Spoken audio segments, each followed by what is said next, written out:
Ewan ko, basta yung effect niya sa akin, yung mula nung ginamit ko to, sabi ni husband. Si husband kasi yung nakakapansin talaga. Sabi ni husband, lasang coconut daw.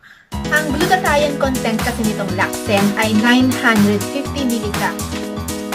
So, ang ganda niya, di ba?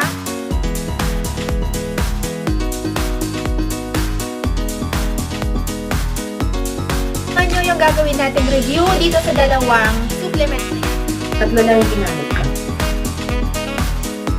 Oh my God, ang ganda. Sarap. Ano na din yung stress na lang ha.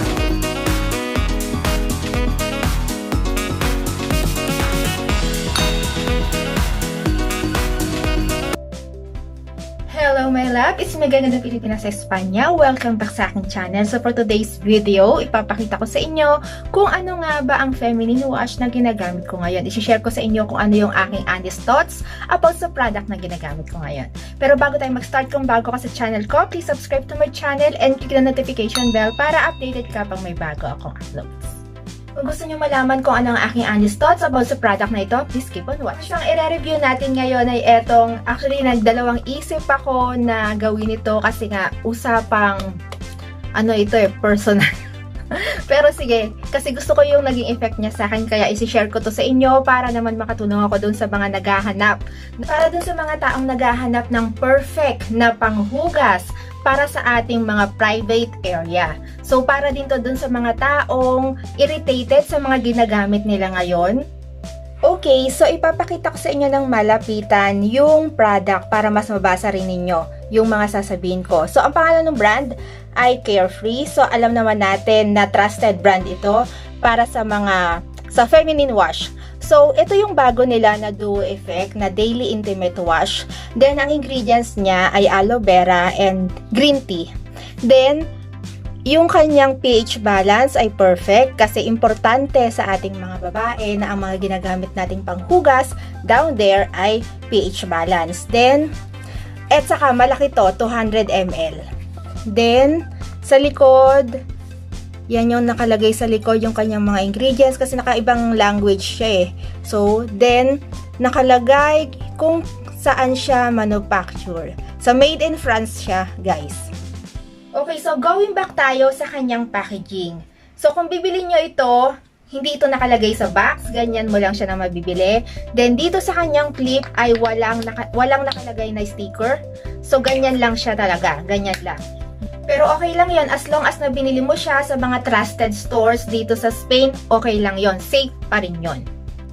Overall, pagdating sa kanyang packaging ay perfect para sa akin kasi nga favorite color ko ang pink. Napapansin nyo naman siguro yon sa ating mga vlog na lagi akong naka-pink.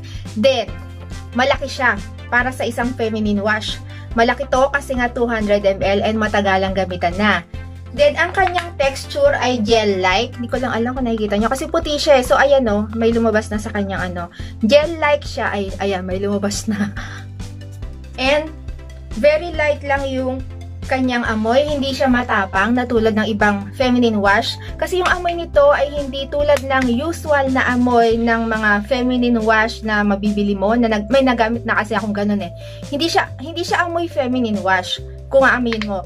Then, very gentle yung kanyang amoy. Wala siyang matapang na amoy which is perfect para sa ating mga private area or vaginal area. Sa ating mga babae kasi, importante na yung gagamitin natin o ginagamit natin na panghugas down there ay pH balance kasi sensitive yung area na yon. So now naman punta naman tayo sa aking personal experience. I-share ko sa inyo kung ano yung aking personal experience habang ginagamit ko ito. First, yung kanyang amoy. Gusto ko yung amoy niya kasi nga hindi siya yung usual na amoy ng panghugas ng pempem down there na amoy panghugas talaga ng pempem. Pero eto ay hindi. Hindi siya ganon. At the same time, hindi siya matapang. Hindi matapang yung amoy niya. And hindi ako na-irritate sa kanya. Nagustuhan ko pa dito yung kanyang pakiramdam na all-day freshness. Yes, lalo na sa akin na araw-araw lumalabas. Umaga pa lang nag-uumpisa na yung aking routine. 5:30 gising na ako kasi ang trabaho ko ay sobrang aga. So, yung freshness niya ay naandun. Then, kasi kiniklaim ng product na ito, yung kanyang long-lasting freshness up to 12 hour. So, proven ko yon na tumatagal talaga siya. Gusto ko rin yung pakiramdam na mild, gentle, at namo-moisturize niya yung aking private part down there. Kasi nga yung part na yon ay sensitive. Wala akong naramdaman na kahit na anong irritation habang ginagamit ko siya. No itchiness din, which is dagdag points yon sa akin. Pero yung pinakagusto ko ay malamig siya sa pempem. Pinakagusto ko yung pagkaginamit mo siya right away na pagkahugas mo. May cooling effect siya na pakiramdam, which is nakaka-fresh. I think dahil yun dun sa kanyang ingredients na aloe vera saka green tea. Dati may napanood ako nag-review nito, ang sabi na nakakapagpasikip daw. Pero sa akin, sa personal experience ko for 3 months, wala naman ako na-experience na ganon.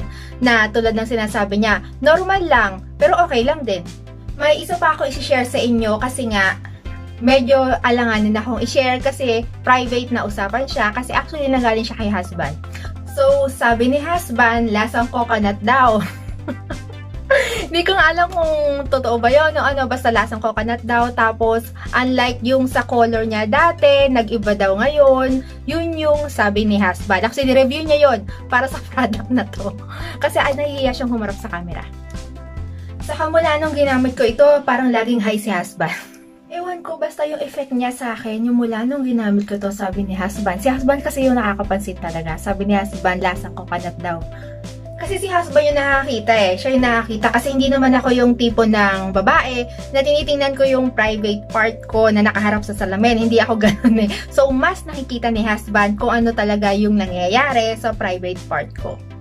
So, now naman, saan nga ba pwedeng makabili nito dito sa Spain? So, etong sa akin, sa kayong nauna kong binili, lagi kong binibili sa Carrefour kasi malapit siya sa trabaho ko. And, sobrang mura nito. Wala pa siya sa 3 yata. Or kung lumagpas man, nasa 3 algo lang siya. Hindi ko na matandaan kasi naitapon ko na yung aking resibo.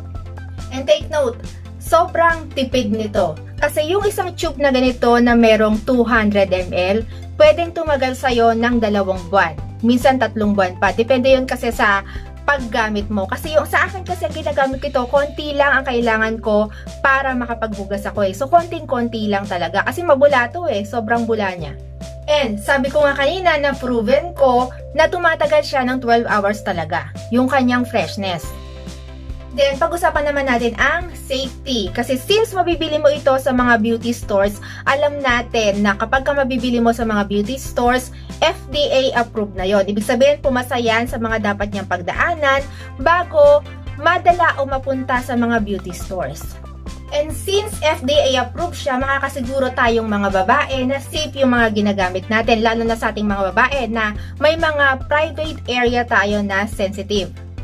Kaya kailangan tayong mga babae careful sa mga ginagamit natin. So yeah, my loves, I think nasabi ko na sa inyo yung aking lahat ng experience, lahat ng na-experience ko sa paggamit nitong Carefree Duo Effect Daily Intimate Wash. Pati yung personal na napansin ni husband ay nasabi ko na din. So, bago tayo magtapos, kung bago ka sa channel ko, please subscribe to my channel and click the notification bell para updated ka pang may bago akong uploads. At kung sa tingin mo ay very informative itong video na ito sa iyo, please don't forget to give me a thumbs up. Thank you for watching, my loves! See you sa mga susunod ko pang videos. Bye!